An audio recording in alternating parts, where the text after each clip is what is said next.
academia for more than 40 years. Joined Bombay Veterinary College in 1996 as professor and became dean of the college in 2006. He retired from the veterinary college in 2014. In 2002, Professor Samad, along with a software engineer, founded a company called Wire. It now offers a mobile-based and easy-to-use app called Hardman for farmers to capture cattle data inventory and collect buffalo farm from around 60,000 farmers. With 40 AI technicians, Professor Samad sir was involved in research and development activities and overall monitoring of the program using hardware software. Once he was invited by the Swedish Agricultural University, Sweden, to talk about buffalo reproduction. Dr. Samad is currently working in a project to modernize military farms in Bangladesh.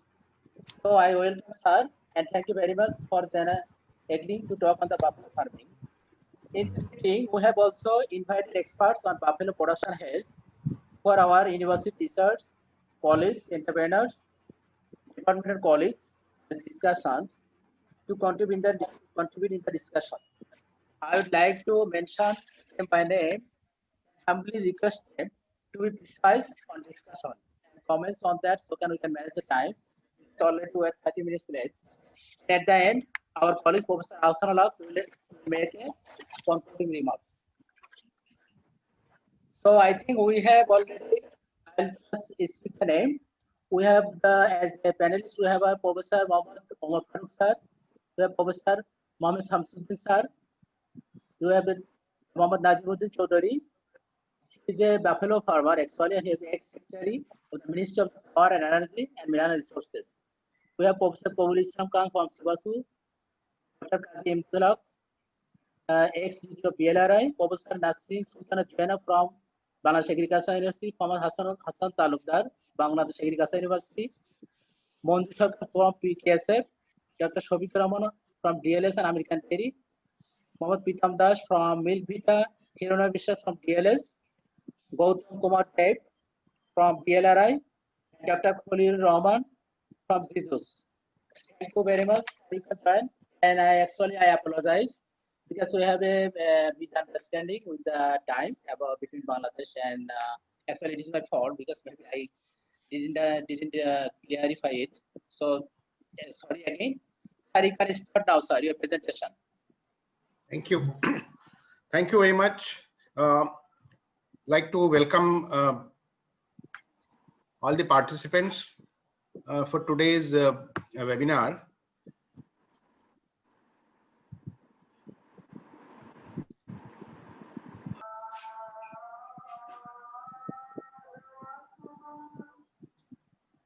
I'm extremely sorry for this mix-up. It's my fault. Actually, I thought Bangladesh and Indian time difference is 30 minutes, and it would be 8:30 here. So that is the issue. That's the problem.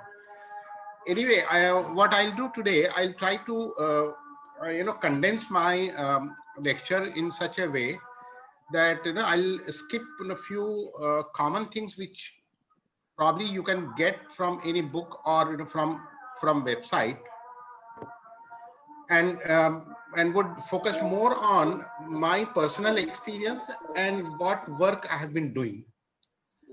I think that will be more interesting to people to know rather than what is available in the book, etc. That probably you would be able to access anytime. I'm very happy that there are faculty members, there are buffalo dairy farmers, as well as experts who have been working on buffaloes in Bangladesh.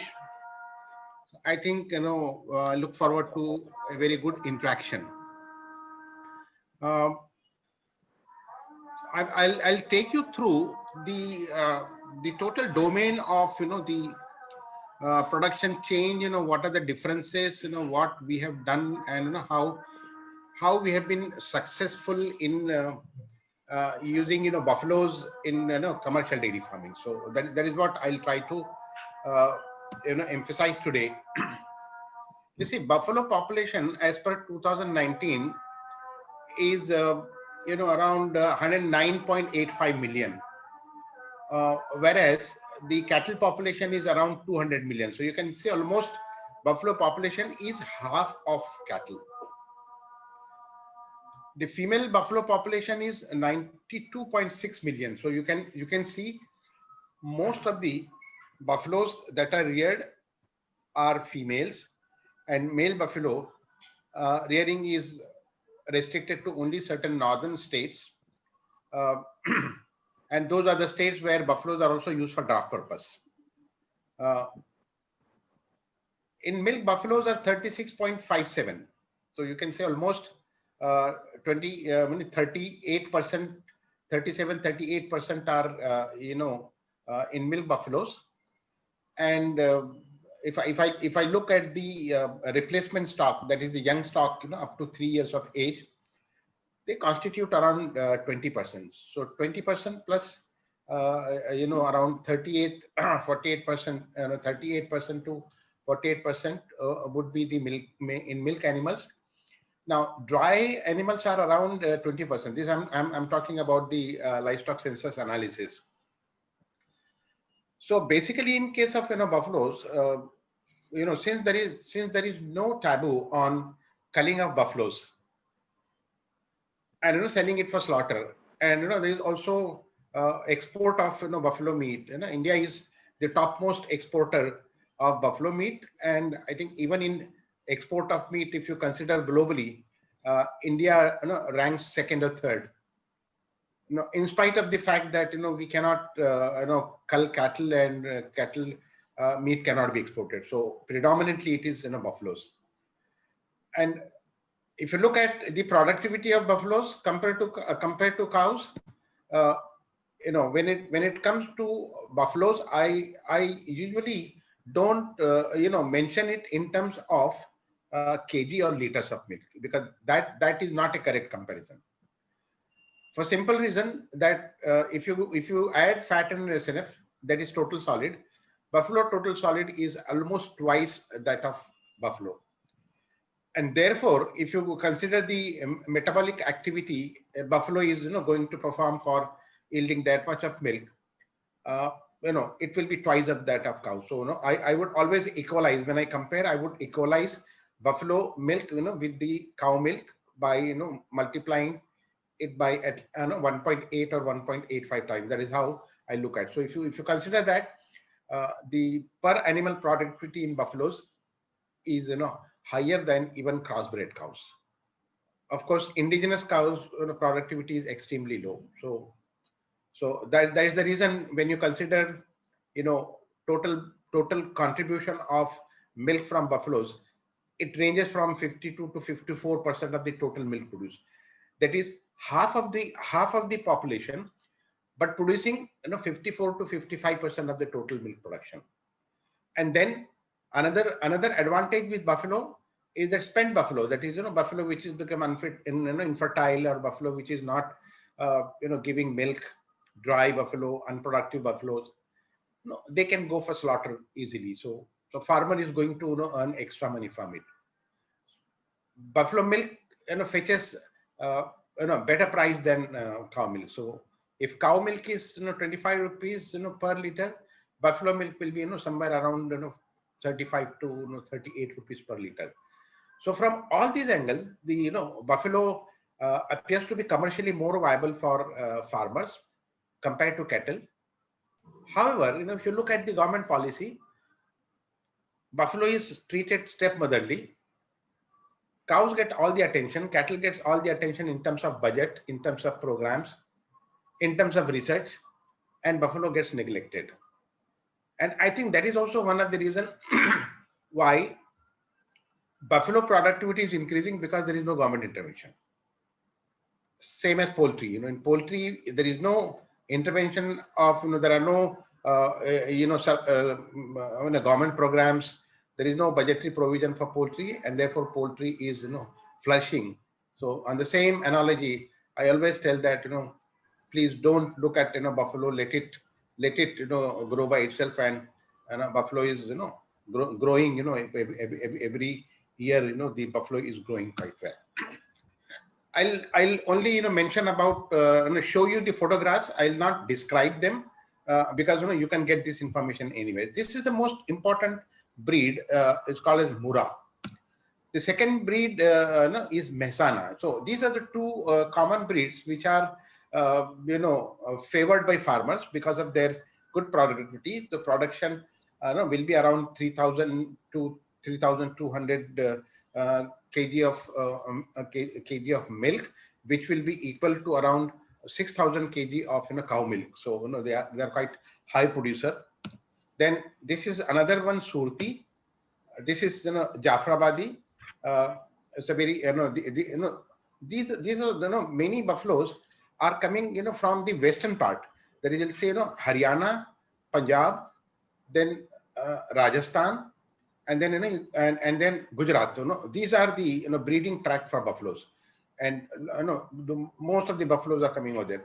Another interesting feature is doing analysis of the census data, and I find that in those states where cow protection is being implemented very vigorously, the farmers are moving towards buffalo. So buffalo population is growing much faster, whereas cow and cattle numbers are going down even in those states where there is total production. So farmers are very wise. They know how to circumvent laws, and how to cull and how to adapt to the new system. This is Nili Ravi. Again, you can find this is Nagpuri. You see, these are all buffaloes which have a common ancestor, but because they have been bred in certain tracts, and the breeders over there, they like some traits, and therefore emphasize those traits in breeding, and that's how they have become.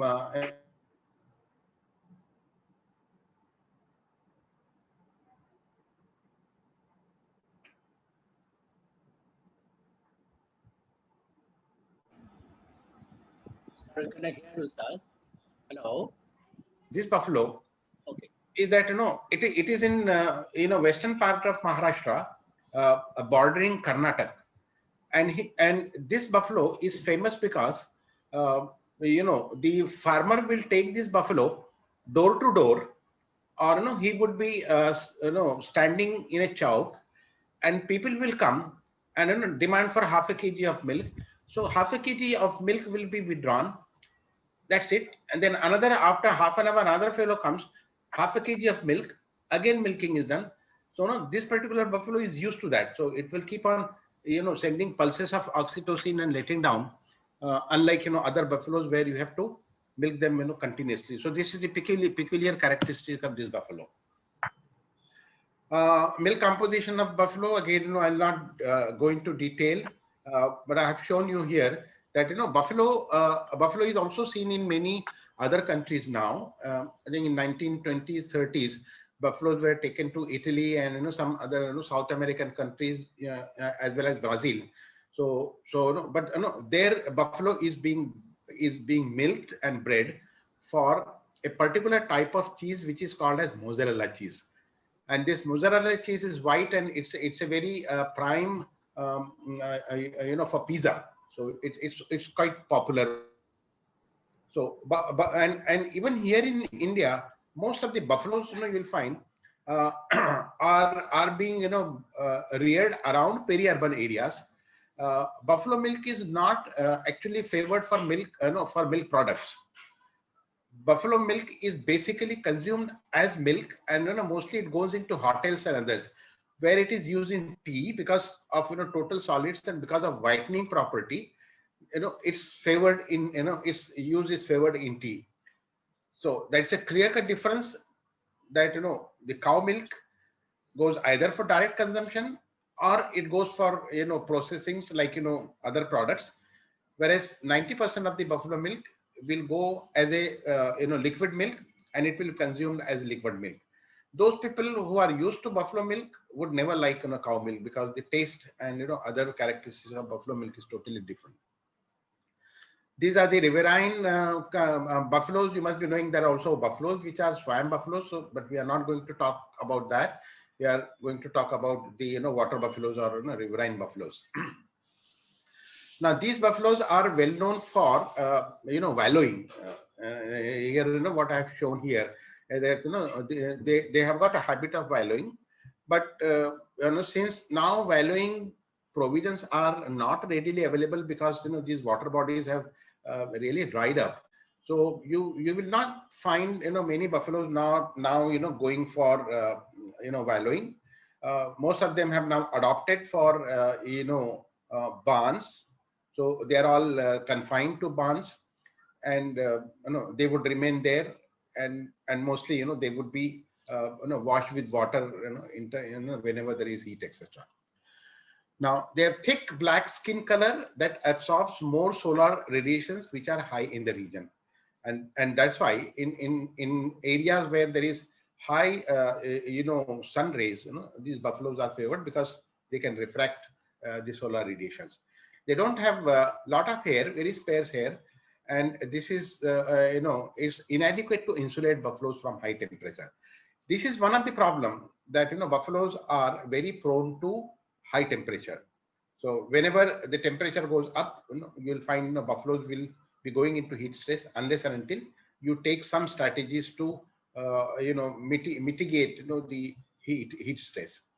Buffalo skin has fewer sweat glands in the skin than zebu, and that is the reason why the these buffaloes are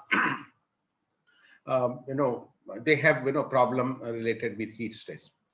Now buffaloes are reared by a lot of landless farmers. This is also one of the characteristic in Western Maharashtra and a lot of areas where buffalo farming is there. Around 75 to 80% of the buffaloes you will find with farmers who do not have enough of land or no land.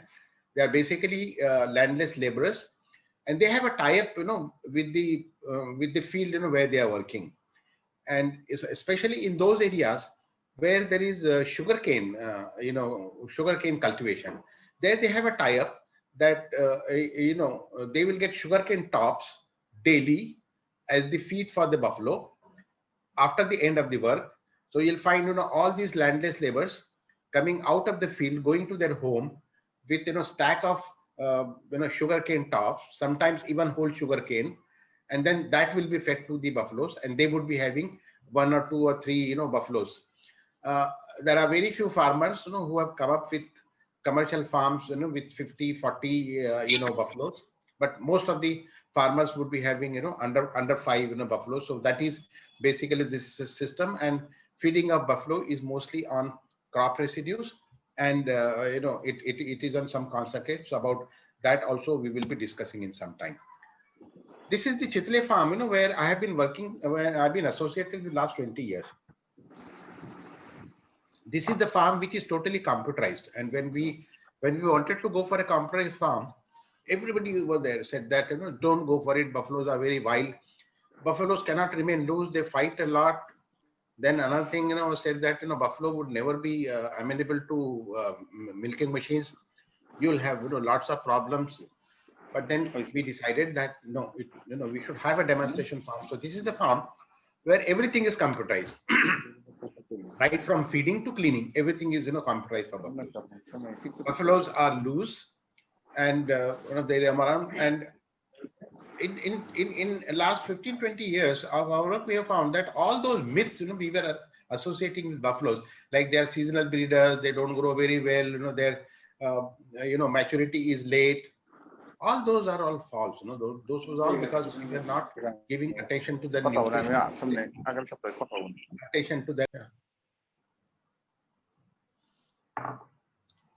Even feeding is computerized. Like they have a feeding station, and every buffalo is having a transponder. And for every buffalo, depending upon the its weight, its physiological status, and the milk production, the allowances are there on the computer, and it will receive the concentrate allowance over 6 to 7 times, spread over 6 to 7 times. So every time the buffalo goes, it will get around 250 to 300 gram. It will eat, come back, and that is an ideal system, because you don't want to feed at one time. Buffaloes or cows, being ruminants, they have a typical habit that they should eat frequently small quantities, should go down, sit, rest, and then ruminate, and then again come back, eat, take water, again take rest. So that is how, if that is maintained, then then the rumination, digestion, assimilation, as well as its conversion to milk would be good. We have done a lot of studies on different residues. So this is what you see. This is the brewery waste we are feeding to buffaloes. So there are lots of starch processing units, breweries over there. So from there the that brewery grain waste we get daily, and that is fed to the animal. Plus some other mixture is also being done. Now let's talk something about heat stresses in buffaloes. Because this, if you really want to do profitable dairy with buffaloes, and if you want to have intercalving period of 14 months or 15 months, then stress management is important. If you're able to do this, then buffaloes will be fine. Otherwise you'll get all sorts of problems. For example, one of the problem we generally see in buffaloes under stress is variable milk production. That is, evening you have a different milk yield, morning you have a different milk yield. The fat percentages are going up and down very drastically. Sometimes you have 3% fat in buffalo milk, sometimes you have 12% fat. So all these issues is because of heat stress, because heat stress lead to affecting dry matter intake. And once dry matter intake is affected, you get all these kinds of problems. So negative effect of heat stress on milk production is due to decreased nutrient intake, and decreased nutrient intake uptake by the portal drain viscera of the buffalo. And blood flow shifts to the peripheral tissue for cooling purpose. And it alters the nutrient metabolism and contributes to lower milk yield during hot weather. So having some kind of management is important. So generally we tell the small farmers, or who are having only 1 or 2 buffaloes, or 2 or 3 buffaloes, then of course he cannot go for mechanization like having fan and all those things. So we usually tell him that the best place to tie a buffalo is under the tree. So, and that to a tree which is nicely shaded, like banyan tree or mango tree. So there, if it is it will have a good cool breeze, and then heat stress will be much lower. Whereas the those which are having larger farms, like 20 buffaloes for 50 buffaloes, there generally we tell them that they should have a fan, and number 2, they should also have a sprinkler. Merely having a sprinkler is not going to be effective, and merely having fan is also not going to be effective. Of course, you have to take into consideration the humidity also. I'm talking about those areas where humidity is not like you have in this area. So that much of allowance you should have if you're thinking of adopting same system to Bangladesh. So it's not only temperature, but it's a temperature, humidity. Both taken together are important parameters for another thing which you should do in terms of heat stress management in case of buffalo is you should have a strategy of giving more fermentable carbohydrates, ready source of energy, because the energy requirement under heat stress goes up. So this is what generally we do for heat stress management. Number 1, don't tie them. Number 1, I mean, because then they would have their own choice of sitting under the shade or going out and sitting open. Sometimes they do like even sun. I found lots of if there are 50 buffaloes, and if I have a loose housing system where I have lots of trees, and then I also have a shaded area, I find hardly 1 or 2 buffaloes going inside the shed. Around 70% will be sitting under the shade, and 20% will be enjoying the sun. So that is how they will have grapes. So they like both. They also like rains, because they are basically buffaloes like water, so they also like rain. So in high rainfall area, buffaloes should be fine, provided that you are going to take care of the humidity and the temperature. Now One of the things, which is always, mentioned in textbooks is that, buffaloes have high, calf mortality. And, sometimes, it goes as high as 50% or 60%. And there are two reasons for it. If you look at the, sex, segregate the data on mortality on sex, you find that 90% of the male buffaloes, will die, and only 10% because of neglect. Farmer is not interested in maintaining male buffalo because he doesn't know what he's going to do with male buffalo.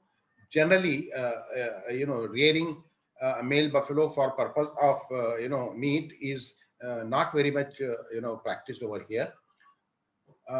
And generally, death will occur because either they have been not fed with colostrum, because colostrum carries a lot of value over here. So if you are having 30 rupees, 35 or 40 rupees for milk, he'll be able to sell his colostrum for 120 to 150 rupees. So he doesn't want to part colostrum with calf, so he wants to make some quick money. And number two, somehow the problem is that rearing of replacement stock is not very much prevalent. I think in this part of the world, like you have in other countries where they would be rearing 15 to 20% of their own farm calves, for purpose of replacement. Another problem we have found, why in case of buffaloes mortality is high even after feeding of colostrum, because on our survey we found that 25 to 30% of the colostrum samples is very low in trypsin and pepsin inhibitor. These are important because colostrum must be protected from intestinal trypsin, chymotrypsin, as well as abomasal pepsin. Otherwise, there will be degradation. So normally, naturally, colostrum would have trypsin and pepsin inhibitor, but we have found that around 30 to 40, very large number of colostrum samples would be low in these antiproteases, especially in those buffaloes where during dry period feeding is not good. If the buffalo has been neglected, in terms of feeding, fed only on sugarcane tops, which is low in energy, low in protein, then you have this problem. And because of this, the absorption of immunoglobulin will be low, and the animal will have problems. Another problem with buffalo is the genetic selection pressure is very low. Over here in India, although artificial insemination has come up now very fast, but still in buffaloes, many farmers prefer natural service. Now, if you go to peri-urban areas like Bombay, Pune, large metro cities, you have a lot of buffalo farms around, and these buffalo farms will cater to the local need. Fresh milk will be sent and unpasteurized. Now, these are the farms where they keep male, they keep sires and practice natural service. Artificial insemination services are usually favored by those who are having one or two buffaloes, and over there also in a village, one or two farmers will also have a sire, and he will also provide natural service on payment basis. So lot of it's not very unusual that a farmer would go would go for artificial insemination in case of buffalo, and while going back home will also go for natural service. So therefore, and all these sires are never progeny tested or genomic tested. So basically they are selected from a buffalo which is high yielding, and it is assumed that a male buffalo, male calf coming from a high yielding buffalo is also going to have all the good characters transmitted, which is not true, as many of our faculty members from genetic breeding are here, that unless and until we prove from daughter's performance, we are not very sure that the sire is going to transmit. And that is the reason why the genetic improvement has not been on a similar pace as we have seen in cows, because in cows you can depend on, say, Western countries for supply of semen of a progeny and genomic tested bulls, but since buffaloes are only in India and Asia, and therefore we have to do it. But unfortunately, even in India, we are not having progeny tested or genomic tested buffaloes. And the major problem why genomic or progeny testing cannot be done here is because you don't have data recording system. So unless you have data recording system, enough traceability of daughters, and the daughter's milk record which is coming for the entire lactation, this progeny testing the whole process becomes very difficult. We have since in Chitale dairy where I have been associated, they also have a semen bank. So when I started giving them consultancy, one of the area we focused was also on selection, genetic selection. And you can see here, the problem, because we have not been genetically selecting buffaloes, so there are lots of variabilities. If you look at cows nowadays, cows, if you go to Denmark, USA, most of the cows will look very similar because they have been adopted. Their teat size is very similar. Their udder size is similar. You can see their abdomen height. Most of things have become very uniform. Whereas in case of buffaloes, tried to show here the teeth. You can see here teeth of variable sizes, udder of variable size. You may even find udder which is touching the ground. It is so loose. This is all because we have not selected for these traits. Either the selection is done only for milk production or fat, and other traits are not given importance. So this is one of the issues. Another work which we have done with buffaloes is hormone estimation, and we have done hormone estimation in buffalo bulls, and we find that most of the hormones, because Chitale is also having HF as well as Jersey bull, so we collected samples from all, and we tried to compare, and we find that in case of buffaloes, the most of the hormone levels are very low, about 1/6 to 1/10 of the HF or Jersey. And I think this is all because of selection. So if you give good selection pressure, if you select bulls properly for certain traits and characters and functions, then all these problems can be sorted out. So I don't know what is the scenario in Bangladesh, but as far as India is concerned, although there are states who claim that they are doing progeny testing, but honestly speaking, I know I don't think there is any progeny tested buffalo bull in true sense is available in the country. Genomic testing, it is possible because now genomic testing can be done because there are companies who have got this capacity. But the problem is, even if you do genomic testing, you need a population frame, because after genomic testing, what you do is you do ranking, and for ranking you need at least data of 100,000 200,000 animals, and then you would be able to rank the daughters of this or this particular bull and the daughters of this bull. So therefore, merely having genomic capability of doing molecular biology, but without having the basic infrastructure of the functional data of the performance of the buffaloes is not going to be useful.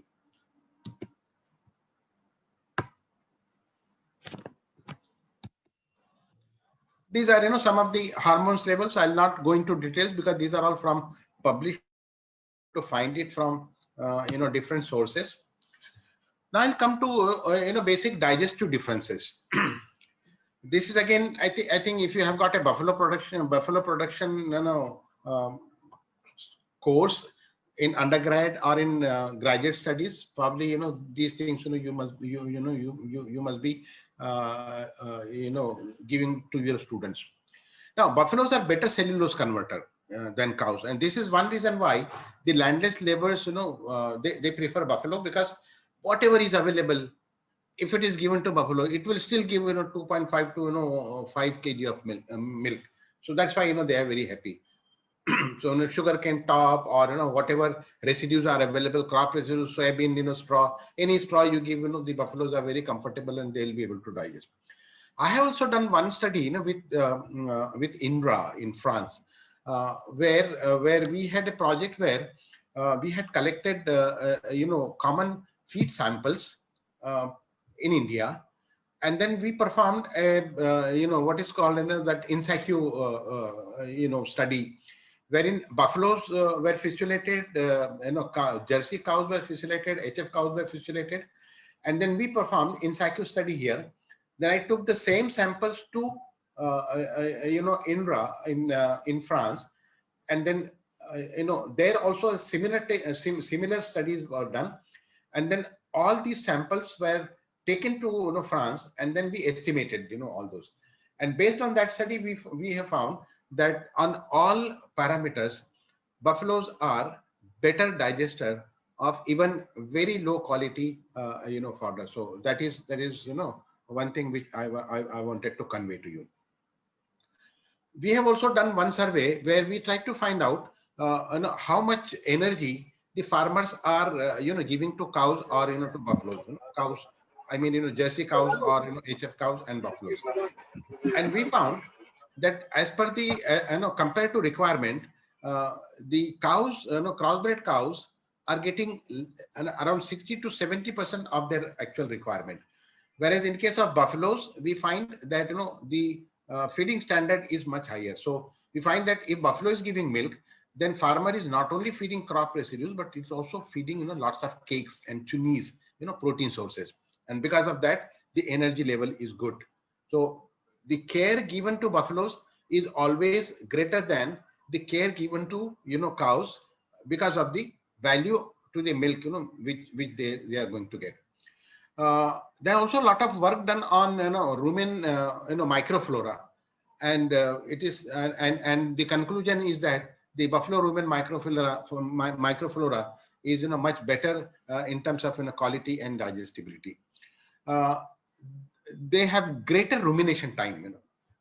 Buffaloes, once it starts ruminating compared to cows, they'll be ruminating for a longer period of time. And then there is shorter rumen reticulum retention. So after feeding, a cow might take 1 to 1.5 or 2 hours to sit down and start ruminating. Buffaloes will be doing much faster. In case of buffaloes, you'll find a lot of buffaloes even standing also they are able to do rumination.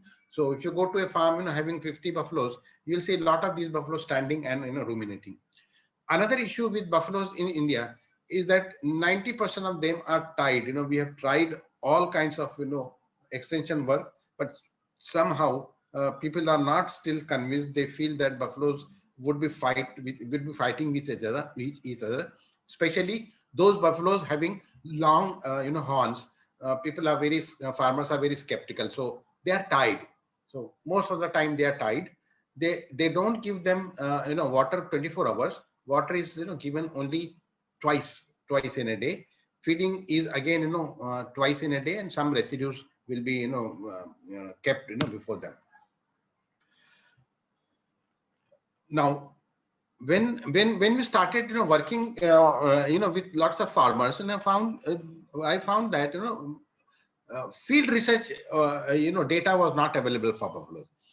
So the data which was published was either from NDRI or the Buffalo Research Institutes or the veterinary institutes, where they have ideal conditions, where they could feed anything and everything which is available, because it's a government money, so there is no issue for them. But we wanted to find out what should be a better feeding strategy in case of buffaloes under small hold system, where landless laborers and small hold farmers are going to rear them. So what we did, we thought that we should take one village as a herd, and since my basic working, the core requirement of my getting associated with any farm or any organization is that they must have data, because I don't like to work in dark. So I insist that you should have data recording system. Then only I will be able to advise you. I don't want to advise you in a black box where I don't know anything, and then I just talk in air. If it hits, that is fine. If it doesn't hit, we'll try something else. So I generally don't do like that. So for we thought that okay, let's have first all animals identified. We'll have set up data recording system. And once that is done, we said, okay, one village will be taken as one herd, and then we did a quick survey to find out whether in that village, the feeding practices are similar. And believe me, found that in most of the villages they learn from each other. So even if there are 3 or 5 cows, with one farmer, if there are 200 farmers in a village, you have 600 to 700 buffaloes in a village, and that can be very conveniently called as a herd. So we said, okay, let's do metabolic profiling first. So we did metabolic profiling where, this is the Crompton metabolic profiling test, which we usually do. So, but here selection of animal is important. So we selected 6 animals from each group, and in order to get good results, they should be properly randomized. And because I had data, I could randomize them properly. After randomization, we collected samples and then performed all the hematology and other tests, and then based on that we said, okay, these are the issues, and these issues are to be now tackled with feeding. And then accordingly we adjusted the feeding. Then we had all the ingredient tested, and then how much energy is going, how much protein is going, and how it is to be fed.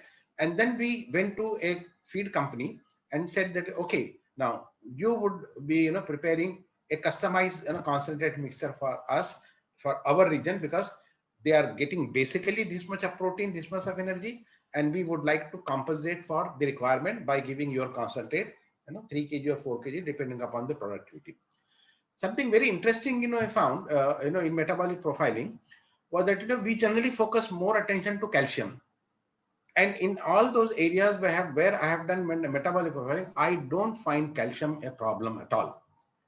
When I look at the serum calcium level. But when I look at the serum phosphorus level, then I have lots of problems. So very large tract of area was the one where the phosphorus was very low. So we then had some program of specific supplementation of phosphorus. See, in many areas in India where there are buffaloes, diaphragmatic hernia and foreign body syndrome is also common, which is because of hypophosphatemia. Another thing which you should we found out later on while doing some studies with one of the research schemes which I was handling, was that serum phosphorus is not a good indicator of phosphorus level of animal. Usually serum phosphorus level will go down very late, and where already lot of phosphorus has already been drained. So what I generally do is I do total phosphorus in blood. So whole blood you can take, you can ash it, or you can acid digest it, and then estimate phosphorus. That will give you correct indication of the status of phosphorus, because when phosphorus goes low, you get cellular phosphorus is the one which will go down first, and serum phosphorus level will be maintained to a certain extent, but will go down only only later on. Another problem we were facing was metritis was a big issue in case of buffaloes. And so we developed a strategy wherein we said, okay, instead of waiting for animals to have metritis, endometritis, and then have problems related with fertility, why not start with management of infection. And then another issue we found was that these animals also had lot of many animals will have hemorrhage, the post calving, or at the time of calving, uterine hemorrhage. And if that is the one, bleeding, uterine bleeding is the one which will cause lots of damage, lots of trauma, and growth of bacteria. So we said we developed a combined strategy where we started giving antibiotic injection and ergometrin myelinate injection together for 3 days after calving, and most of the problems related with fertility, related with calving to conception interval were sorted down. So we have large number of buffalo farms where their fertility is as good as cow.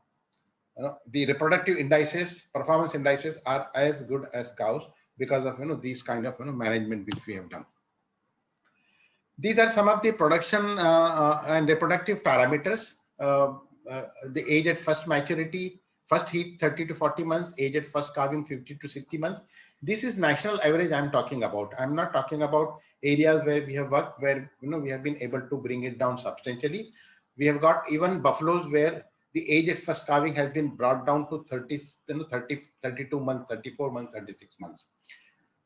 Intercalving period have been brought down to around 14 months to 14 months to 15 months. So that is because of nutrition and the management. AI conception rate people used to say was, is very low in buffaloes.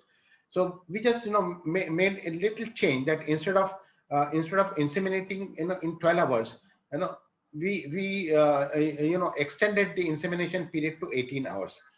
And if you do insemination slightly late, then probably the conception rate is high. Or sometimes, we even tell them to go for twice insemination, morning as well as as well as evening, because heat stress, if there is a lot of heat, that also has relation with the conception. So then, early morning and then early evening, if that is done, then of course, the conception rate will go high. With the natural service, the conception rate in peri-urban areas is, as high as 80 to 85%. So when it comes to reproduction performance, I don't think buffalo is inferior, as has always been said. They are equally good, but only problem is, we were not able to, manage them properly. Another important issue is milking management in buffaloes. This is because, buffaloes, they have a longer teeth.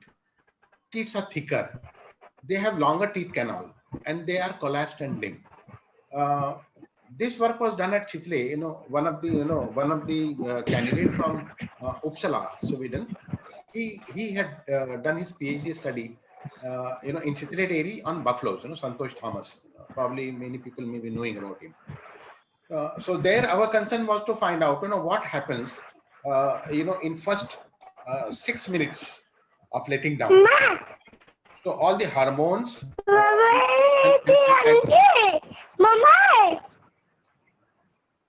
and the changes that are, taking place in the udder and teat canal, all those were studied. There are two messages I would like to give here. Number one message is, in case of buffaloes, we find that 95% of milk, even before letting down, is in alveoli, and there is very little milk which is there in teat system, and that was done by doing sonography. And when you want to do sonography of udder, you have to dip udder or teat into water, and then you have to do sonography. So with that technique, the sonography was done, and then we found that the problem was the difference between cisternal milk which is there in cows and the alveolar milk. So therefore, you have to stimulate buffaloes for a longer period of time, and once those are stimulated, then from alveoli, because the teat canal is longer, it's going to take much longer time. So tactile stimulation in case of buffalo is extremely important. So you need to tell farmers who are milking buffaloes that you have to have patience. You have to sit and really give tactile stimulation. And number two, the study was also done on oxytocin release. When only tactile stimulation is done, and when tactile stimulation and in parlor feeding, or at the time of milking feeding is done. When you do both, then the oxytocin and prolactin levels are extremely good, and therefore you have a better flow. And then you have to sit for a longer period of time and milk the animal. And if that is done properly, if the buffalo is comfortable, and if buffalo is given feed and not hit, this is what I found, that most of the buffalo farmers, what they will do, when they'll take the buffalo for milking, they'll hit on back 2, 3, 4 times, or try to tie the feet and then hit on feet 3, 4 times, and then afterward the whole issue is gone. Then the oxytocin will be intimidated, then you'll have cortisol level is a problem. So having patience, keeping buffalo calm and quiet is important. And this is one reason we found that the buffaloes have lesser lactation period. It was always when we were in college, we were told that buffaloes have low lactation length. 120 days, 110 days, buffalo will get dry. At the most 270 days is too much if it is a good buffalo. Now we have large number of buffaloes which are as good as cow, giving more than 305 days milk yield consistently, if you are able to manage this. Because there are lots of papers which have come from Brazil now on buffaloes, which are suggesting that incomplete milking is the main reason for mammary apoptosis. You have problems where the buffalo gets dried, and the farmer will come and say, as if some magic has been done. This is also a very common thing in villages here, that buffalo gets dried, and this buffalo farmer will start blaming the neighbor that he has done some black magic, and my buffalo's milk is gone. Actually, he has done the black magic by consistently incomplete milking, because there is a very strong feedback mechanism in case of buffalo. So if milk is not removed totally, and if milk has remained in alveoli, it has a feedback mechanism, and then all kinds of the feedback mechanism, those hormones and other metabolic processes will start. Oxytocin, prolactin, and cortisol release occurs spontaneously in response to adequate pre-stimulation. But when you don't give good tactile stimulation and the feeding, then you have to depend on oxytocin. So that's the reason why lots of buffalo farmers over here, I don't know about Bangladesh, over here are dependent on oxytocin. They keep on giving oxytocin. The problem with oxytocin is when you give oxytocin daily, animal becomes dependent on exogenous oxytocin, and it will not release endogenous oxytocin. So it is addictive.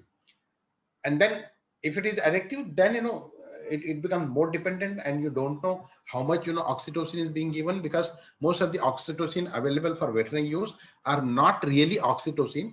Those are posterior pituitary extract from slaughterhouse, and that's the reason why you are getting it very cheap, whereas human oxytocin, which is in purified form, is quite expensive, and farmer will not be able to use that oxytocin for lactation purpose. So in short, in case of buffaloes, the message to farmers is that they should have patience. They should not, get the buffalo in stress at the time of milking. They should feed, some kind of feed, which should be there for 6 minutes to 8 minutes, and also give, good stimulation. Then the lactation, the letting down related, problem, will not be there. This I have already touched, that incomplete milking is a big problem, because large fraction of milk is left behind. And one of the things which I do, wherever I feel that there is incomplete milking, is that I'll ask the farmer to remove milk, and once milk is removed, then you give oxytocin, and then again do milking. After injecting milk, after injecting oxytocin, whatever milk you collect, if that proportion is more than 10% of what you have collected, that is suggestive that there is still a lot of alveolar milk, which is there trapped, and probably because of your incomplete tactile stimulation, the oxytocin release is not there. So rather than going for oxytocin addiction, one should go and teach farmers how to do tactile stimulation, because there is a trick involved in it. In case of buffaloes, there are papers which suggest that because there is incomplete milking and there is alveolar milk is there, they feel that if buffaloes are milked thrice a day or 4 times a day, it is going to give more milk. And that is the reason Pandharpuri, I told one buffalo, Pandharpuri, the Pandharpuri buffaloes, their total milk production in a day is much higher than even Murrah buffaloes, and the reason is they are being milked at number of times, 5 times, 6 times, sometimes even 10 times, and those are all wrestlers. In that area, lot of wrestlers are there, and those wrestlers in the morning and in the evening will come and for running and etc. And you'll find all these buffaloes stationed in Chowk area, and they will come and will try to drink hot warm milk directly from buffaloes. So everybody will come, have half a kg or 250 ml of milk is milk, and he'll drink, and then another fellow comes. So frequent milking is also one of the answers for incomplete milking. Milk somatic cell count. Now in case of buffaloes, somatic cell count is low, much lower than cows, and we have found in our area, we have found somatic cell count 50 to 70,000 in case of buffaloes, compared to 1,000 or 500,000 in case of cows. And that is the reason the California mastitis test doesn't hold good in case of buffaloes. If you want to really do California mastitis test, then you have to recalibrate. You have to have a different kind of reagent, because there the DNA which is going to be there for gelling is going to be much lesser than what you are going to add. So some manipulation with reagent is required. Another thing. So that's why basically what I usually do for somatic cell count in buffalo milk, I usually use Neubauer's chamber, like I do leukocyte count. In the same way, and I'll load the Neubauer's chamber and then count leukocytes. Now there are also some like De Laval has come out with somatic cell counter, so that also works equally well, because those are all cell counter. They will be counting cell and not indirectly the gelling and other things. So you get good count even with cell counter. And we have also done some studies with trypsin inhibitor test in case of buffalo milk, and that also works extremely well. Leaky teats is another common problem in case of buffaloes. That is because of the patency, the problems with the teats in sphincters. So a lot of buffaloes, will have leaky teats, and these leaky teats, usually have a problem, and there will be, leakage of milk as soon as there is a reflex action, and that's the reflex action is either because of the utensil noise, etc., or the noise of the calf. As I have said earlier, that one of the problems with buffalo letting down issue is also death of calf, because they don't do weaning at birth, and the buffalo gets attached to the mother, the calf get attached to mother, and because it is neglected, the calf is tied near the near mother, and that's why it gets all kinds of infection. In Chitale dairy, I have buffalo calf mortality which is less than 5%. And there is no magic in it. I have done only two things. Number one, they are separated at weaning, and they are kept separately in cages, for first 15 or 21 days. So they don't come in contact with the microbes of the mother, and therefore they don't, get those, rotavirus and other kinds of infection or respiratory infections. And then secondly, they are not fed from bottle, but they are fed directly manually by major quantity. And another thing is, they are not fed twice a day. They are fed over a period of time, so about 4 to 5 times. So at least in first 15 days, if you give milk, more number of times, the problems of digestions will be less. Another issue with buffalo, calf, I have found with field worker is that they usually say that if the calf is having feces which is loose, they'll say it is diarrhea. No, it is not diarrhea. Many young calves, including cow calves, will have loose more watery feces. That is because of intake of milk, etc. I usually intervene only if there is mucus and blood. If there is any abnormality in feces, then only I regard it as pathological, and then I intervene. Otherwise, I tell farmer not to worry, and it will settle down properly. On the contrary, if you start giving antibiotic, then you end up with more problem.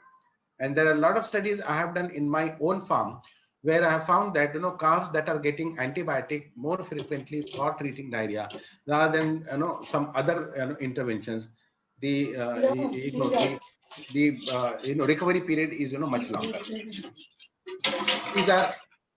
These are some of the common diseases. We have this is of course some work which has been done in our department, where we find thiamine deficiency is quite common in case of buffaloes, so leading to anorexia. So whenever you have problems related with anorexia, then you can give vitamin B1 deficiency. Another thing we have found that vitamin B complex given orally for rumen microflora works extremely well in case of buffaloes. It improves the digestibility. It also improves the fecal content, especially the the wastage of fodder and grains which you usually see on examination of feces. Hypocalcemia is much more common in buffaloes than cows. That is because the hormone issues, because mobilization of calcium is not as good as in case of cows. So there are lots of buffaloes which will have this problem. So I usually suggest two things here. Number one, immediately after calving, an oral dose of calcium gel and an intramuscular intramuscular injection of dicatinic calcium. If that is done, then probably you'll be taking care of a lot of hypocalcemic problems. There are very few 2% to 3% cases will really go into severe hypocalcemia requiring intravenous calcium. Ketosis is another problem in case of buffaloes. Now here again, one basic difference you should remember, in buffalo ketosis, Rotheras test doesn't work good. That is because in buffalo ketosis, you have more of beta hydroxybutyric acid and not acetate and acetoacetate. So Rotheras test will be detecting acetate and acetoacetate and not butyric. So it doesn't work extremely well. So you have to depend on the test which is to be done in blood, or you go for blood glucose. Blood glucose in case of buffaloes is much higher. See, in case of cows, you have 30 to 40 milligram per deciliter blood glucose level, but in case of buffaloes, it is 70 to 110 milligram per deciliter. So it's always higher. So compared to that, if you find there is hypoglycemia, then you can start treating ketosis. But very typical cases of ketosis in case of buffaloes we have found is beyond 14 days after calving, and then the characteristic feature is sudden drop in milk yield. So then we don't go for any test. We straightway go for treatment of ketosis by administering either glucocorticosteroid or 50% glucose intravenously along with the phosphorus. But giving phosphorus is important here. When you are giving 50% dextrose, large amount, you want to see that this phosphorus is this glucose which is given is utilized properly. And for utilization of glucose, you require phosphorus, inorganic phosphorus. So if you give inorganic phosphorus, much of that glucose will be used. Then Trypanosoma evansii, Babesia, Theileria, of course, rare, but we have started getting case of theileriosis in buffaloes. Anaplasmosis is very common. Ehrlichia infection is very common. At one time, we had 20 to 30% cases of Ehrlichia infection. Acute respiratory syndromes are also common. Now, most of these protozoan disease problem, we have found is because these farmers, give oxytocin injection. And when they give oxytocin injection, they use same needle. They don't use 3 needles for 3 different animals and size. So you are needle transmitting infection. So wherever we found this issue, we told farmers not to use common needle for giving injections for vaccines, but they should change, and much of these problems would be sorted out. Ticks is a problem. Generally, you don't find ticks on the body, but if you want to look for ticks, you have to see it under the tail. There you'll find ticks transmitting Babesia, Anaplasma, and other things. Dystocia is less common, is compared to cows. You don't find many cases of dystocia in cows. Cheilitis is very common because of long teeth and because of the faulty milking practices. In case of young cows, male urinary stones is also common. I usually tell farmers that buffalo is a black gold, and therefore buffalo should be used for specific purposes. We should not use buffaloes for normal purpose, for which we are using cow, because buffalo has got its own peculiar characteristic. And one of the characteristic we have found in our work, when I was working on this project in Chitale, where we wanted to use buffalo milk for health milk, or hyperimmune colostrum. And compared to cow, we found that buffaloes respond extremely well to immunization. And when you do hyperimmunization, the antibody content in milk is extremely high. Another thing, we have found that compared to cow, when you are hyperimmunizing, a buffalo, you'll find very high levels of, antibodies, even beyond, 15 days or 40 days. Sometimes you get as high as 50 days. You'll have a trailing effect of antibodies, whereas in case of cows, generally after 7 days, you don't get appreciable amount of IgG. But if you are immunizing even during lactation, then you consistently get a very higher level of IgG1 in case of milk. And that is and the reason here is somehow buffalo is able to partition more IgG in milk compared to the cow. That's why we have used buffaloes for hyperimmunization. And one of the important products which we developed with hyperimmunization was colostrum and milk against H. pylori, Helicobacter pylori, which causes gastric ulcers, which is very common in urban areas, and nothing works. And believe me, the buffalo colostrum, if it is hyperimmunized, even if it is not hyperimmunized, it has got lots of antibodies which is against H. pylori. So probably they are getting exposed to some other bacteria which is antigenically similar to H. pylori, and therefore you have a very high level of antibody. Then we have also done a study with Salmonella typhimuridae, then rotavirus. Even in rotavirus, when we gave an hyperimmunization with the rotavirus, we could get very large, very antibodies of very, effective antibody levels in colostrum as well as. And what we do is, this colostrum is then, made into powder, and this powder then, can be used can be used in case of, human as well as in case of calves. So that, this particular product is catching very fast, and the whole protocol is extremely simple. All you need to do is, have cultures of H. pylori, develop antigen like a vaccine with adjuvant, start, vaccinating or hyperimmunizing, buffaloes, and then you'll get a very high level of antibodies. And initially you can find, we do get around 10% which are not good seroconverters. So that usually we find out at the beginning itself, because before calving, because we do twice, we used to do antibody test in serum, whether the serum is, there is appearance of antibodies. So you can eliminate those, and those which are good converter into antibodies, that those will continue. So this is one of the important product which can be developed from buffalo milk, apart from cheese and other things. So I think buffalo should also be used for hyperimmunization for other antigens. So if you want to raise antibodies against many antigens, say for example ELISA or others, buffalo is a good candidate for use, compared to goat or small like rabbit, etc. Another thing which I just forgot to mention to you was that in case of buffaloes, we have also done studies on area specific mineral mixture. See, this is one problem we were facing over here, that for the entire country, as vast as India, we were having one standard mineral mixture, which was being used in the country as the ISI standard, or the national standard. So we said no, it's not possible, because you have soil conditions which are different, cropping patterns are different, intensity of cropping is different, so there cannot be one mineral mixture.